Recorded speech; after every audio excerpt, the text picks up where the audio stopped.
ઇતિહાસ ઉપર કે એનાલિસિસ પર આંકડા પર નજર કરીએ તો એવું લાગે બી છે કે જ્યાં ઘડી ત્રીજી પાર્ટી હોય છે ત્યાં ભાજપ જીતે છે.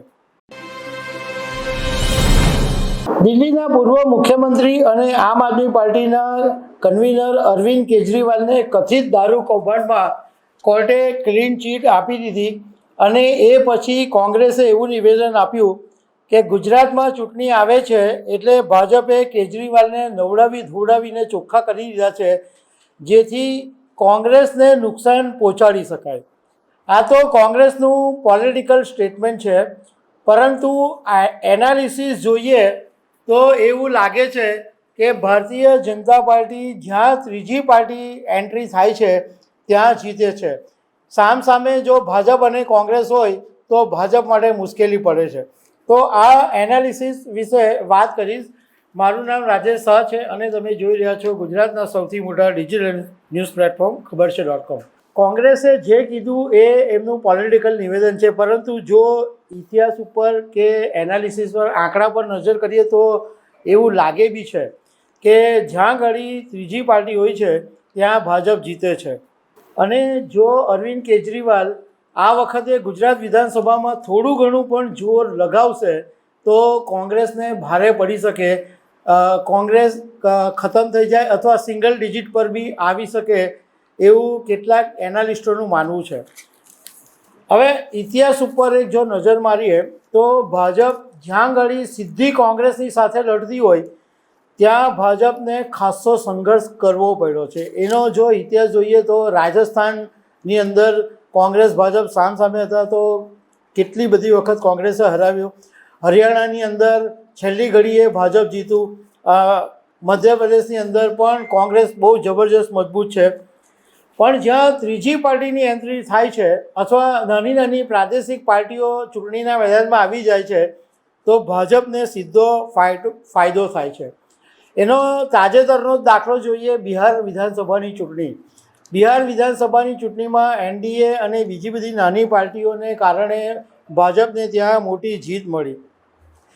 2022 પહેલાં જ્યાં ઘડી ગુજરાતમાં કોઈ ત્રીજી પાર્ટી નહોતી અને એ વખતે પણ ભાજપનો આવો ખેલ ચાલતો જ હતો કે જ્યારે ચૂંટણી આવે ત્યારે કેશુભાઈ પટેલની પાર્ટી હોય કે ગોરધન ઝડફિયા હોય કે શંકરસિંહ વાઘેલા હોય કે બીજી કોઈ પાર્ટી હોય, નાની નાની પાર્ટીઓને ઊભી કરી દેવામાં આવે અને એ પાર્ટીઓ ઊભી થઈ જાય અને ત્રીજી પાર્ટી તરીકે મેદાનમાં આવી જાય.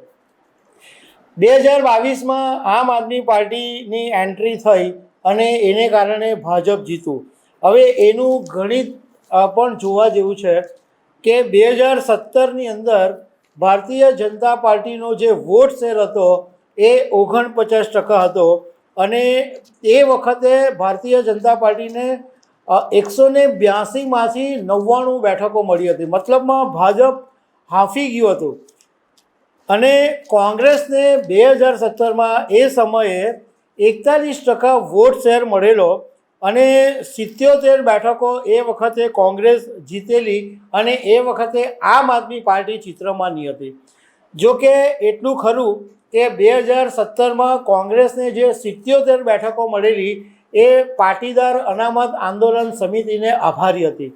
કારણ કે હાર્દિક પટેલ સહિતના જે નેતાઓ કોંગ્રેસમાં જોડાયેલા અને પાટીદાર અનામત આંદોલનનો જે લાભ હતો એ કોંગ્રેસને મળી ગયો. પણ 2022માં કોંગ્રેસ એ લાભ ઉઠાવી નહીં શકી.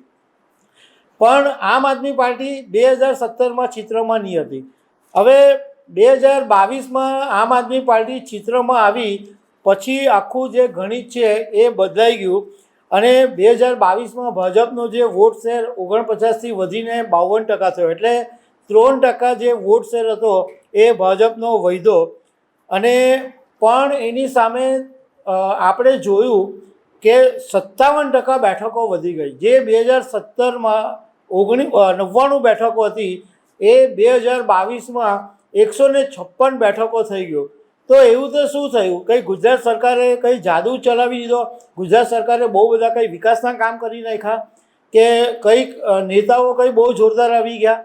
તો એટલું સીધી જ 57 બેઠકો કેવી રીતના વધી ગઈ એક મોટો સવાલ છે. પણ એ સવાલનો જવાબ એ છે કે આટલો મોટો તફાવત આવી ગયો આમ આદમી પાર્ટીની એન્ટ્રીને કારણે. કારણ કે 2022માં કોંગ્રેસનો જે વોટ શેર 2017માં 41% હતો એ 2022માં ઘટીને 27% થઈ ગયો. મતલબમાં કોંગ્રેસનો વોટ શેર છે એ 14% થયો અને 77% બેઠકો જે 2017માં કોંગ્રેસ પાસે હતી એ ઘટીને 17 થઈ ગઈ. મતલબમાં કોંગ્રેસની 60 બેઠકો સીધી તૂટી ગઈ. આમ આદમી પાર્ટીને આ 2022ની ચૂંટણીમાં 13% મત મળ્યા અને 5 બેઠકો જીતી અને કોંગ્રેસના જે 14% વોટનો જે ગેપ હતો, 14% જે વોટ કોંગ્રેસના તૂટ્યા એ બધા વોટ ગયા આમ આદમી પાર્ટીને. હવે કોંગ્રેસને 2022માં બીજો ફટકો એ પડ્યો કે 17 બેઠકો તો જીતી પરંતુ પોતાના નેતાઓને કોંગ્રેસ સાચવી નહીં શકી અને લગભગ 5 જેટલા જે ધારાસભ્યો છે એ ક્યાં તો ભાજપમાં અથવા અન્ય પાર્ટીની અંદર ચાલ્યા ગયા. એટલે અત્યારે કોંગ્રેસની પાસે ગુજરાતમાં જે ધારાસભ્યોનું સંખ્યાબળ છે એ માત્ર 12 જેટલું છે. હવે 2027માં શું થઈ શકે? તો જો અરવિંદ કેજરીવાલનો જે વોટ શેર છે એ 13%થી વધીને જો થોડુંક જોર લગાવે અને 5% જેટલો પણ વધે એટલે સપોઝ 18% પણ થાય તો કોંગ્રેસ ગુજરાતમાંથી ખતમ થઈ જાય અથવા તો સિંગલ ડિજિટ પર આવી જાય. ઓલરેડી સિંગલ ડિજિટની નજીક તો છે જ, 12 જેટલા ધારાસભ્યો છે એટલે બીજા તોડી નાખે તો 10ની અંદર કોંગ્રેસ આવી જાય. અને બીજી એક વાત નક્કી છે કે કોંગ્રેસ અને આમ આદમી પાર્ટી ગુજરાતમાં કોઈ હાલમાં ગઠબંધન કરવાના નથી. અગાઉ એ લોકોએ જાહેરાત બી કરી દીધી છે અને અત્યારે જેમ સામસામે એકબીજા સામે ઘુરકિયા કરે છે એ જોતાં ગુજરાતમાં આમ આદમી પાર્ટી અને કોંગ્રેસ ગઠબંધન કરે એવું દેખાતું નથી. હવે બીજા રાજ્યોની વાત કરીએ તો એક વખત એવો હતો કે કોંગ્રેસ ઘણા રાજ્યોની અંદર મોટી પાર્ટી હતી.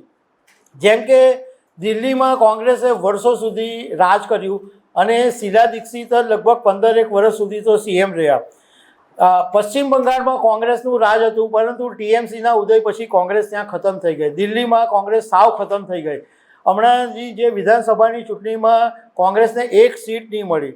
તેલંગાણાની અંદર પણ કોંગ્રેસ ખતમ થઈ ગયેલી પરંતુ તેલંગાણામાં તો અત્યારે ઊભી થઈ ગઈ છે. તો હવે એવું કહેવામાં આવી રહ્યું છે કે શું હવે આ જે રીતના દિલ્હી પશ્ચિમ બંગાળમાં કોંગ્રેસ ખતમ થઈ ગઈ તો હવે ગુજરાતનો વારો છે? કેટલાક રાજકારણના જાણકારીનું કહેવું એમ છે કે શું કોંગ્રેસની પાસે બેઠી થઈ શકવાની કોઈ તાકાત નથી? તાકાત તો છે, કારણ કે ઇમરજન્સી પછી ઇન્દિરા ગાંધીની આખા દેશમાં વિરોધનો વંટોળ હતો પરંતુ એમ છતાં ઇન્દિરા ગાંધી પીએમ બન્યા હતા. કર્ણાટકની અંદર કોંગ્રેસ ધોવાઈ ગઈ હતી પરંતુ પાછી બેઠી થઈ ગઈ. પણ કોંગ્રેસ માટે અત્યારે મુશ્કેલી એ છે કે ગુજરાતમાં ભાજપનું શાસન છે, કેન્દ્રમાં ભાજપનું શાસન છે, ભાજપની પાસે છલોછલ તિજોરી છે, ભાજપ પાસે મેન પાવર છે, મની પાવર છે, બધું જ છે અને એની સામે કોંગ્રેસની પાસે પૈસા નથી, કોંગ્રેસ પાસે ફંડ નથી, કોંગ્રેસ પાસે મેન પાવર નથી. એટલે કોંગ્રેસ માટે થોડું મુશ્કેલ છે.